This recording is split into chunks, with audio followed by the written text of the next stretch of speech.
Hello friends, आपके साथ इस वीडियो में मैं चर्चा कर रहा हूँ stock market outlook for next week. और जहाँ तक आप देखेंगे, सुनेंगे, पढ़ेंगे, लिखेंगे, सब जगह आपको एक ही चीज़ सुनने के लिए मिल रही है कि बाज़ार बहुत ही सुपर बुलिश है। बाज़ार में भयंकर तेज़ी अभी बची हुई है। जो भी शेयर्स खरीदोगे उसमें काफ़ी अच्छा प्रॉफिट अभी बनेगा। लेकिन मेरी राय विपरीत है, और राय विपरीत मेरी लगभग एक महीने से है। हालांकि मेरी जो राय है उसके अगेंस्ट बाज़ार चल रहा है, लेकिन एक चीज़ पक्की है कि बाज़ार ने मूव नहीं दिया है अपसाइड का। जो कंसोलिडेशन हुआ है स्पेशली बैंक निफ्टी में, वो हमें डिस्ट्रीब्यूशन टाइप ऑफ पैटर्न लग रहा है। तो मैं आज कुछ हिस्टोरिकल जो वैल्यूज़ हैं उनके साथ कोरिलेट करने की कोशिश करूँगा, क्योंकि हिस्ट्री रिपीट होती है स्टॉक मार्केट में भी। बहुत जल्द नहीं होती, थोड़ी होती है, या एक जो बाज़ार की साइकोलॉजी है, बाज़ार अपनी साइकोलॉजी पर काम करता है। और मैं जो अभी तक समझ पा रहा हूँ कि जो स्मॉल कैप के या मिड कैप के जो शेयर्स हैं उनमें हो सकता है कि थोड़ी स्ट्रीम अभी बची हो, लेकिन हम लगभग एक प्रॉफिट बुकिंग जोन के आसपास कहीं खड़े। और मुझे उम्मीद थी कि ये पिछले महीने की जो एक्सपायरी हुई उसी के आसपास होना था, लेकिन ये थोड़ा सा एक्सटेंड हो रखा है। लेकिन एक्सटेंड में कोई रन अप नहीं आया है, बाज़ार वहीं है जो हम अगर 15 दिन पहले जहाँ पे थे वहीं है आज भी बाज़ार। तो बाज़ार तो वहीं खड़ा है, बाजार में कोई ज़्यादा फर्क नहीं है। और स्पेशली निफ्टी बैंक में, निफ्टी हो सकता है थोड़ा सा आपको हल्का सा ऊपर की साइड दिख रहा हो। निफ्टी में जो आज कैंडल बनी और जो 10 दिन की मूविंग एवरेज है, बाजार ने वहीं पर क्लोज दिया। यानी कि 10 डेज की मूविंग एवरेज को बाजार ने रिस्पेक्ट दी है, और निफ्टी ने ये रिस्पेक्ट दी है। और यहाँ पर एक अच्छा खासा जो है वॉल्यूम बाइंग का भी हमें दिख रहा था। ये मैं खाली निफ्टी पे यही बात करूँगा बस। अब निफ्टी ने अपने 10 डेज के जो मूविंग एवरेजेस हैं, यानी कि EMA यानी कि एक्सपोनेंशियल मूविंग एवरेजेस के ऊपर जो है एक्सपोर्ट लिया। और अगर ये एक्सपोर्ट टूट जाती, नीचे अगर क्लोज होता, तो लोग कल के ट्रेडिंग सेशन में ही मंदी की पोजीशंस बना देते लास्ट के 15 या 20 मिनट में। तो बाजार ने क्या किया, बड़ा स्मार्टली 10 डेज के मूविंग एवरेज पर एक रिस्पेक्ट दी है, और ये रिस्पेक्ट मिलनी भी चाहिए थी। और यहाँ पर अगर आप निफ्टी की कैंडल्स को देखें, अपनी पिछली 7-8 कैंडल्स को देखेंगे, तो आपको ये बात पता चलेगी कि निफ्टी यहीं घूम रहा है। निफ्टी यहीं घूम रहा है, निफ्टी पिछली एक्सपायरी से यहीं घूम रहा है, कहीं नहीं जा रहा। और बैंक निफ्टी में तो स्थिति कुछ और ज़्यादा स्पष्ट है। पिछले एक महीने के दौरान निफ्टी बैंक लगभग वहीं घूम रहा है, केवल 300 पॉइंट के आसपास की तेजी है पिछले एक महीने में। तो कुल मिलाकर जो तेजी हुई है वो स्मॉल कैप और मिड कैप शेयर्स में हुई है। वहां पर एक बढ़िया मोमेंटम देखने के लिए मिला। अब जो फील आ रही है मेरी, जो मैं फील कर पा रहा हूँ, जो इंडिकेटर्स को अगर आप देखने की कोशिश करेंगे, और मोमेंटम जो इंडिकेटर्स हैं उनको स्पेशली देखिए, क्योंकि आप कैंडलस्टिक को देखेंगे तो ज़्यादा आपको पता नहीं लगेगा। लेकिन जो मोमेंटम इंडिकेटर्स हैं, जो प्राइस रेंज की बात करते हैं कि भाई क्या प्राइस रेंज होनी चाहिए, हिस्टोरिकल डेटा जानने की कोशिश करेंगे, तो आपको कुछ पिक्चर यहाँ पे क्लियर होगी। अब देखिएगा, मैं आपको एक दिन का जो चार्ट है, कैंडलस्टिक चार्ट है, मैं उसके ऊपर आपको लेके आया। अब ये कैंडलस्टिक चार्ट क्या कह रहा है? कैंडलस्टिक चार्ट आपको सीधी बात बता रहा है कि 39,000 के आसपास एक कंसोलिडेशन हुआ। उस कंसोलिडेशन के बाद वन वे रनअप हुआ। अब ये जो रनअप हुआ, ये डेली चार्ट पर आप देखिएगा, ये कंसोलिडेशन 40,000 के नीचे, और यहाँ पर जब एक्सपायरी हुई थी अप्रैल मंथ की, तो वो 40,000 पर हुई थी, 40,000 के ऊपर हुई थी थोड़ी सी। और उस एक्सपायरी के बाद बाजार वन वे चला, फिर चला, फिर चला और अभी यहाँ पे चल नहीं रहा बल्कि इस बॉक्स में फंसा हुआ है। तो बाजार जो है ऐसी स्थिति में कि मैं क्या करूं, मैं इधर जाऊं या इधर जाऊं, यानी कि बाजार असमंजस में है। अब यहां पर एक जो स्पोर्ट हमारे को निकल कर आ रही है वो आ रही है 43640। अगर बाजार इस हफ्ते इस रेंज को तोड़ देता है तो एक बढ़िया वाला मूव आपको तकरीबन 1000 पॉइंट तक का इस हफ्ते में देखने के लिए मिल सकता है। टोटल बोल रहा हूँ मैं 1000, टोटल मतलब 400, ये मतलब टूटेगा तो 600 और यानी कि 42,800 के आसपास तक बाजार जा सकता है। ऊपर की तरफ अगर बाजार रेंज तोड़ता है 44,400 तो बाजार ऊपर 44,800 तक जाएगा, 45 तक जाएगा। वहाँ एक अच्छा खासा सप्लाई जोन हमें देखने के लिए मिलेगा।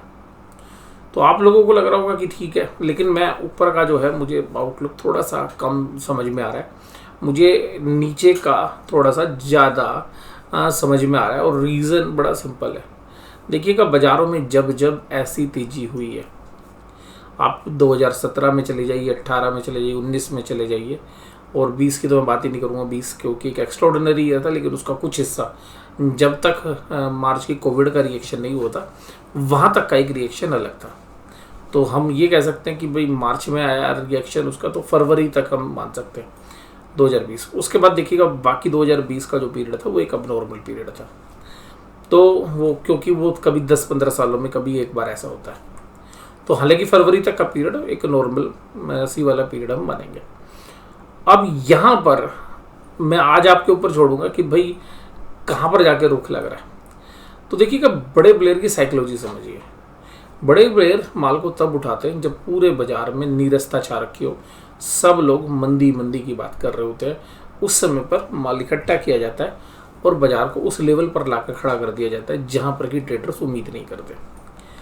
और बाजार उसी लेवल के ऊपर जहां पर ढेरों उम्मीदें होती हैं, बहुत ज़्यादा एक्सपेक्टेशंस होती हैं, लेकिन बाजार की जो फंडामेंटल्स हैं वो उन वैल्यू को जस्टिफाई नहीं कर रहे होते।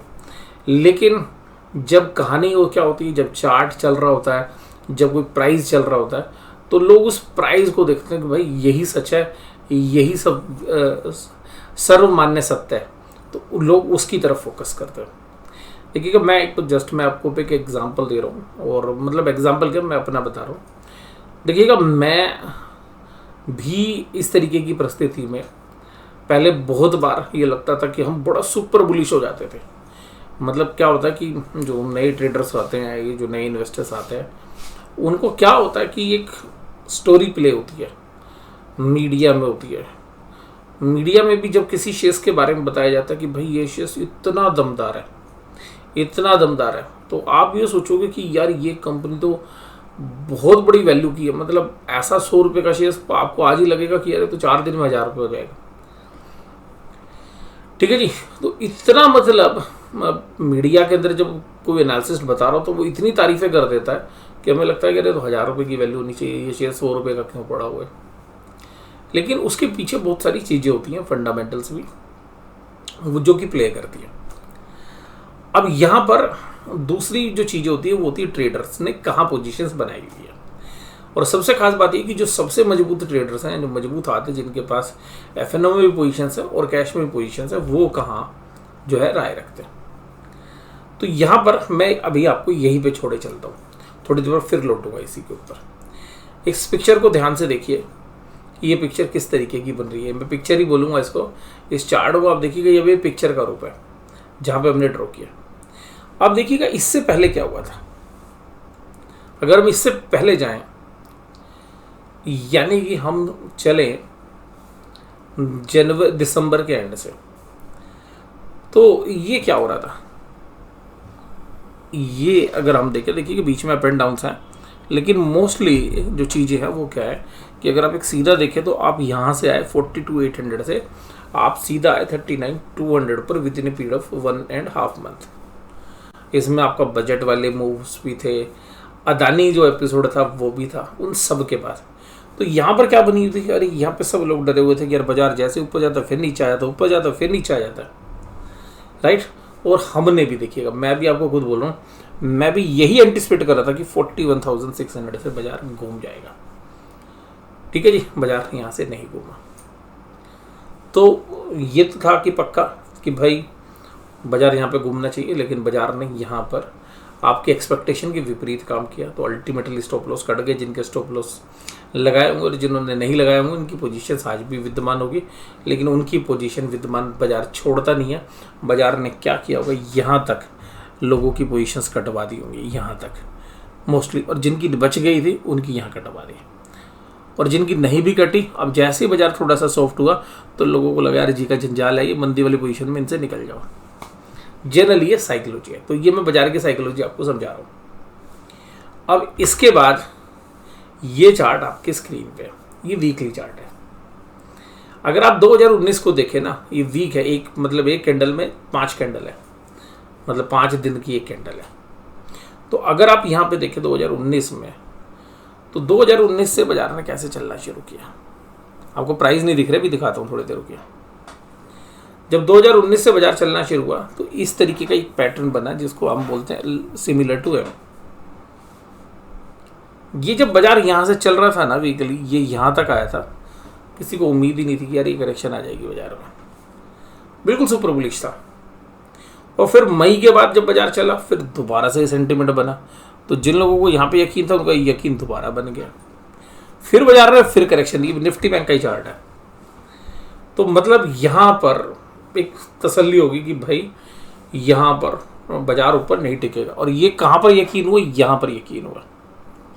ये बाजार ने यहाँ पे यकीन कर लिया, क्योंकि यहाँ पर अगर आप डेली चार्ट पे देखेंगे तो वैसे ही कंसोलिडेशन है जो भी मैंने आपको दिखाया, जो हमारे चार्ट पे था अभी, जो इस साल के चार्ट पे।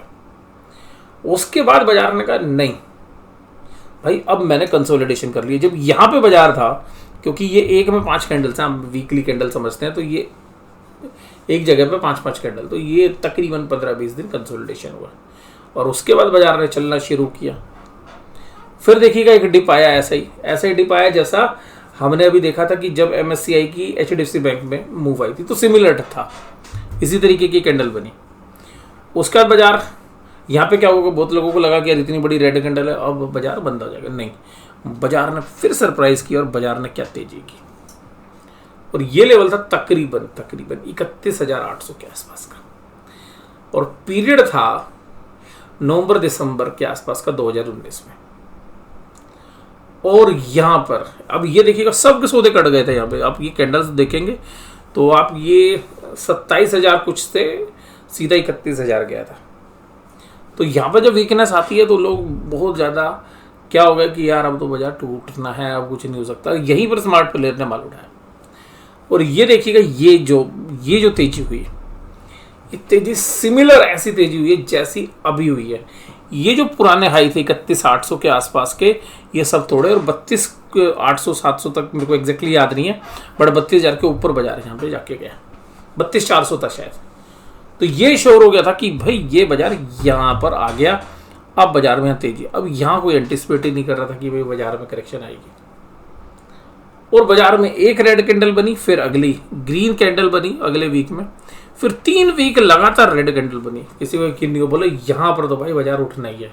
फिर एक अगले हफ्ते में एक बढ़िया जबरदस्त ग्रीन कैंडल बनी। और फिर क्या हुआ, मैं आपको बोल रहा हूँ, खाली मैं फरवरी तक की बात कर रहा हूँ।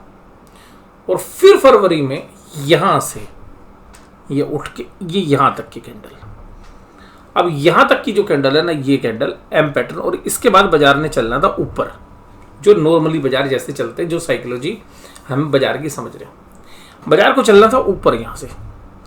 लेकिन इस 2 हफ्तों में ऐसा क्या बदला कि पूरी तकदीर बदल गई।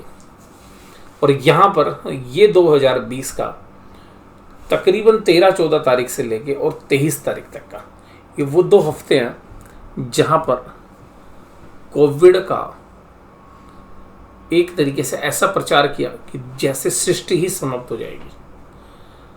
ठीक है जी, अच्छे एनालिसिस मुझे याद है, मैं विजय केडिया जी को सुन रहा था चैनल पे, उनकी बड़ी तगड़ी कमेंट्री थी कि भाई मैं तो बहुत बुलिश रहता हूँ, पर ये ऐसी विपदा है, यहाँ पर बेच बाज कर निकल लो सब।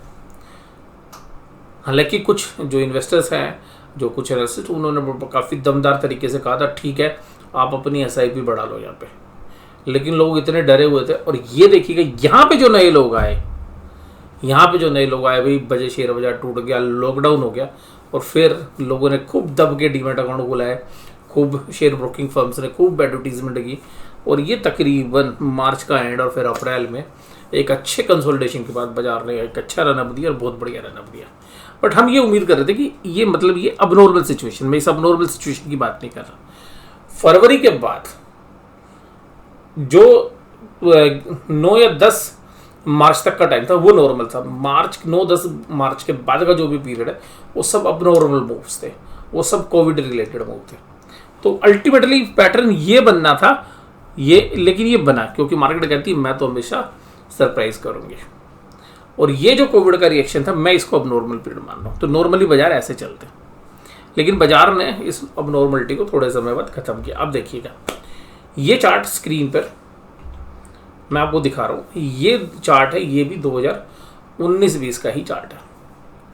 अब 19-20 के चार्ट को अब इस पैटर्न पे देखिए आप यहाँ, क्योंकि थोड़े से बड़ी स्क्रीन पे मैंने डाला है। तो ये जो पैटर्न है, ये पैटर्न आपको समझ में आ रहा है। देखिएगा ये M पैटर्न है, इस पैटर्न को देखिए, ये पैटर्न कौन सा बन रहा है,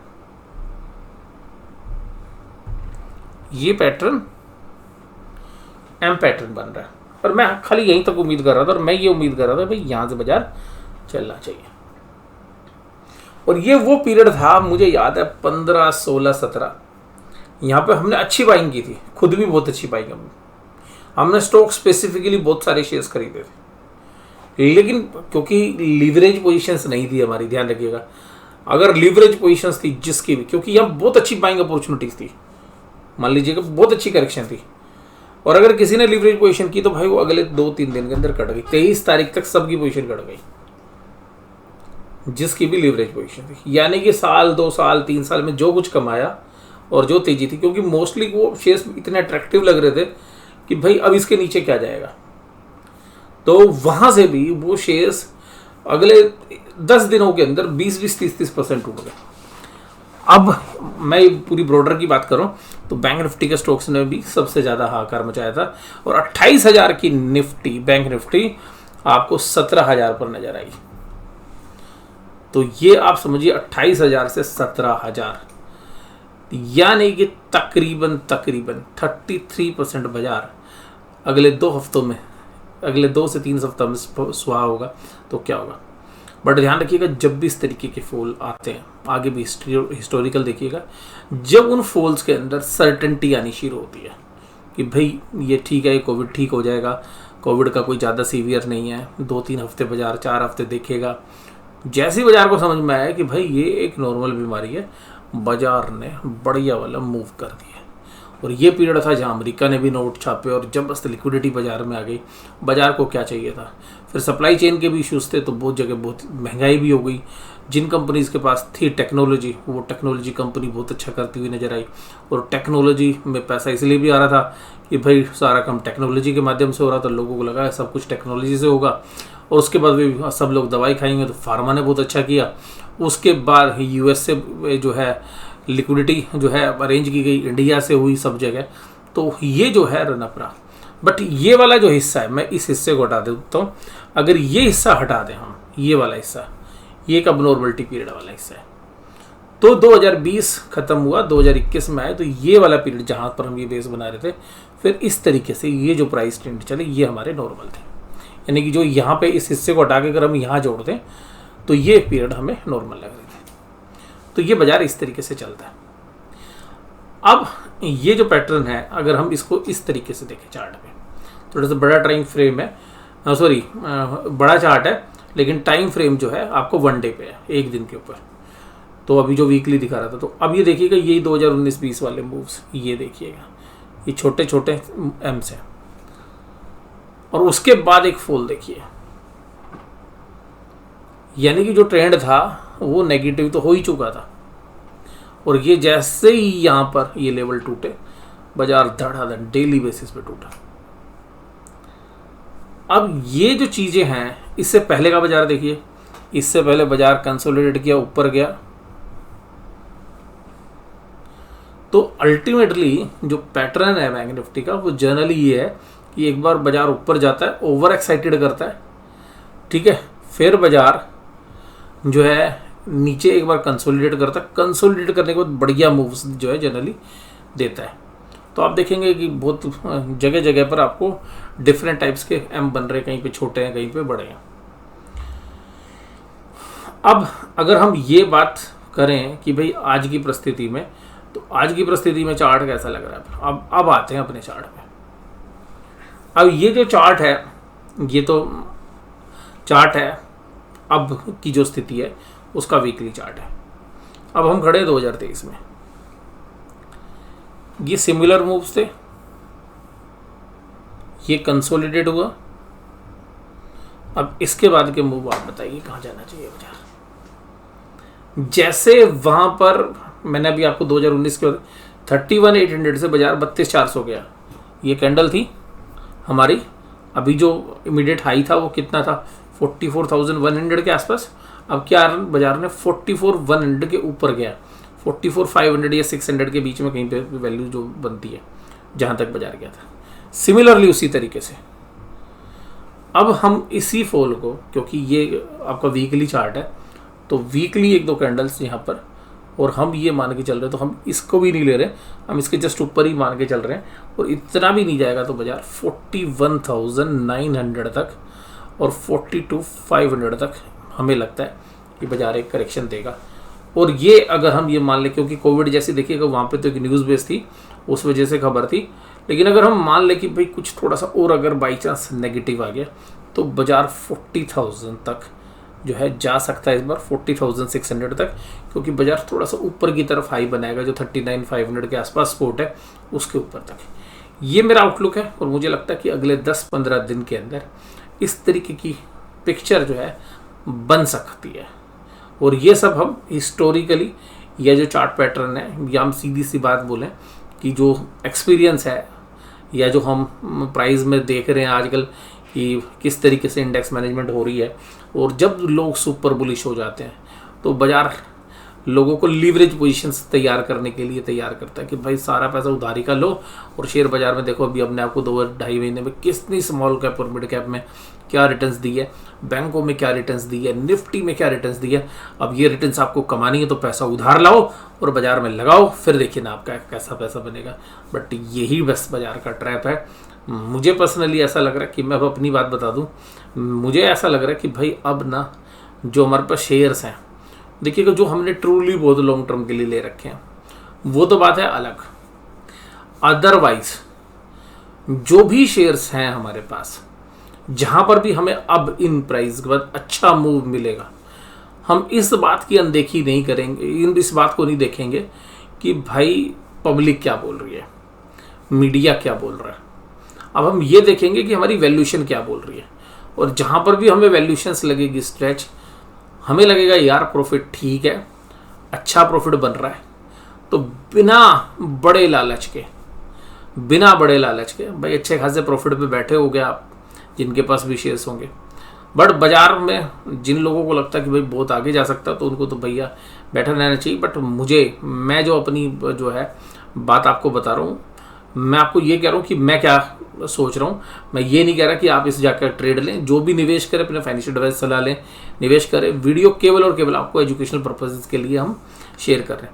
बट यहाँ पर, और इसीलिए मैंने आपको सारी चीज़ें हिस्टोरिकली जो चार्ट्स हैं वही दिखाए हैं। अब यहाँ पर ये जो पैटर्न बन रहे हैं, ये मेरा अनुमान है कि शायद इस तरीके का पैटर्न बनेगा। छोटा एम भी बनेगा तो यहाँ तक 41,800-600 तक, और इतना तो मुझे लगता है कि बनेगा 41,900 और 600 के आसपास तक। फिर भी अगर हम छोटा छोटा सोचे तो 42,500 तक बनने के काफ़ी अच्छे चांसेस हैं, क्योंकि वीकली कैंडल्स हैं तो कुछ वीक लग सकते हैं। ठीक है जी, कुछ वीक्स लग सकते हैं, यानी कि हो सकता है कि इस हफ्ते में हम 43,600 जैसे ही टूटेगा तो 43,000 और 42,800 तक इस हफ्ते के अंत तक चले जाएं, और नेक्स्ट वीक में हम 42,800 और 42,000 के बीच में कहीं कंसोलिडेट करें। और उसके बाद अगली एक्सपायरी, यानी कि जो मंथली एक्सपायरी है, वहाँ पर जाकर हम हो सकता है 41,900 या 600 तक के दायरे भी देख सकते हैं। बट बस वहाँ पर एक बात ध्यान रखनी है कि ये जो मूव्स आएंगे वो सीधा ऐसा नहीं है कि स्ट्रेट लाइन में आएंगे या डाउनवर्ड स्ट्रेट लाइन में आएंगे, ऐसा नहीं होता है। बीच बीच में मूव्स आपको ऊपर नीचे के मिलते रहेंगे, बट अल्टीमेटली पोजिशनली हमें लगता है कि एक बार ये जो लेवल्स हैं इनके आने की एक प्रबल संभावना है। और रीज़न बड़ा सिंपल है, मार्केट की साइकोलॉजी। और बड़े प्लेयर्स देखिएगा जो माल खरीदते हैं उसको अगर बेचेंगे नहीं तो उनके पास तब तक कोई प्रॉफिट नहीं आएगा जब तक वो माल बिकेगा नहीं। तो जब तक बिकेगा नहीं तो बिकेगा तो प्रॉफिट आएगा, और प्रॉफिट आएगा तो प्रॉफिट प्राइस नीचे जाएगा। तो अल्टीमेटली जो बायर है वो ज़्यादा स्ट्रॉन्ग है अभी आज की स्थिति में। अब जब बायर साइकोलॉजिकली आप सोचेंगे तो भाई वो प्रॉफिट तो बुक करेगा। अब प्रॉफिट बुक कब करेगा? जब बाजार में एक सेंटीमेंट बड़ा पॉजिटिव हो कि भाई हाँ हम खरीदने के लिए तैयार हैं, और लोग पैसा उधार लेके भी जो माल खरीदने के लिए तैयार होंगे और बाजार में इस तरीके की मनोदशा होगी, तभी तो जो है वो अपना माल बेच पाएंगे ना बड़े स्मार्ट प्लेयर्स।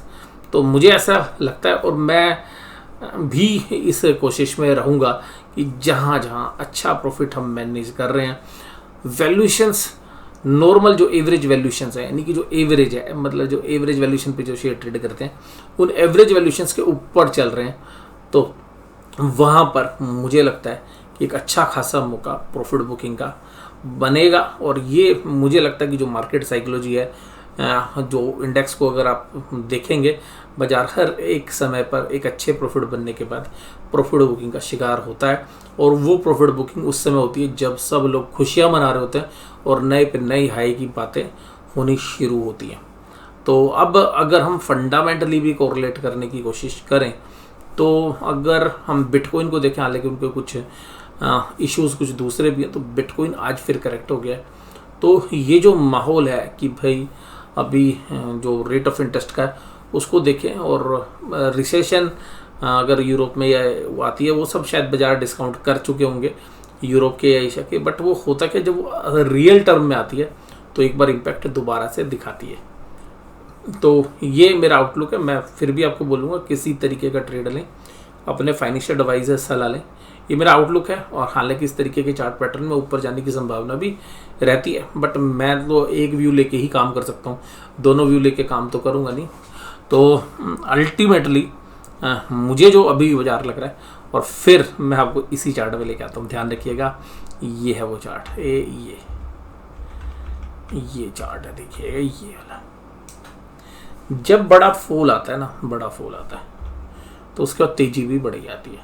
तो हम यही एंटिसिपेट कर रहे हैं कि बाजार ये यहाँ तक आएगा, जैसे पैटर्न था, इतना बड़ा फॉल नहीं आएगा, बट यहाँ से अगर ये ज़्यादा आ गया ना फॉल, मान लीजिएगा मेरी उम्मीद से भी ज़्यादा अगर बाजार टूट गया, मान लेते हैं, वैसे तो चांसेस हो सकते हैं, मैं उस बात को मना नहीं करूँगा, मान लीजिएगा कि बैंक निफ्टी 37,500 तक चला जाता है, तो ध्यान रखिएगा मूव आएगा बहुत बड़ा।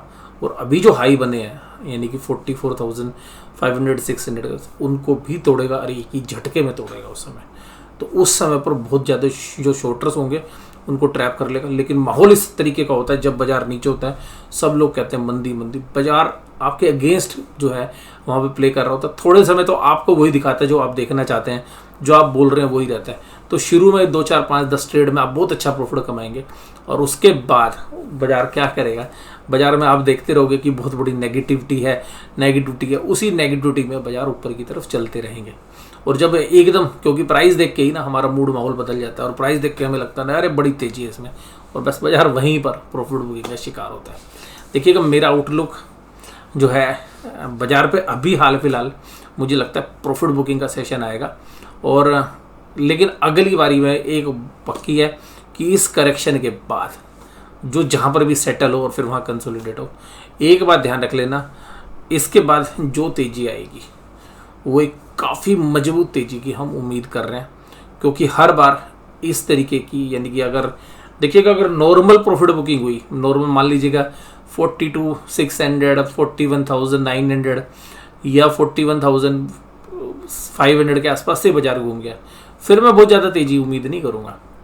लेकिन अगर बाजार नीचे आ गया बहुत ज़्यादा, तो फिर बड़े प्लेयर को के एंगल सोचो कि भाई माल बहुत सस्ता मिल रहा है वो पहले माल को बटोरेंगे और जिस दिन उनका माल खरीदा हुआ पूरा हो गया तो उसको बेचने के लिए भी तो भाव चाहिए ना ऊपर। तो बेचने के लिए भाव क्या होगा, तो बेचने के लिए फिर खुद फर्दर बाइंग होगी और फिर प्राइस को ऊपर लेके जाएगा। लेकिन आपको यही नहीं पता चलेगा कि जब वो शुरू में स्मार्ट प्लेयर बाय करते हैं तो उसके बाद सारी पब्लिक टूट पड़ती है उसके ऊपर, फिर वो भी खरीदना शुरू करती है। तो शुरू के ट्रेड्स में तो उनको प्रॉफिट होता है, लेकिन ऊपर जाकर एक तरीके से अपना माल जो है काट लेते हैं और बहुत स्मार्टली धीरे धीरे माल बेचते हैं, किसी को पता भी नहीं लगने देते कि भाई वो माल बेच रहे हैं। मुझे लगता है कि ये जो वीडियो है ये आपके लिए यूज़फुल होगी। मैं फिर कह रहा हूँ, ये मेरा आकलन है, मैं जिस तरीके से बाज़ार के बारे में सोचता हूँ वो मैंने आपके साथ शेयर किया है। मेरा सोचना ठीक होगा इस बात की कोई गारंटी नहीं है। कोई भी निवेश करें, कोई भी ट्रेडर लें, अपने फाइनेंशियल एडवाइस सलाह लें और उसके बाद ही अंतिम फैसले पहुँचे। बट ये एजुकेशनल वीडियो आपको कैसी लगी ज़रूर से ज़रूर मुझे कमेंट बॉक्स में बताइएगा। वीडियो में 30 मिनट ज़रूर लग गए, बट मुझे लगता है कि जानकारियाँ आपको रोचक लगी होंगी, इंटरेस्टिंग लगी होंगी और कुछ सीखने के लिए मिला होगा। वीडियो देखने के लिए धन्यवाद। Thank you very much.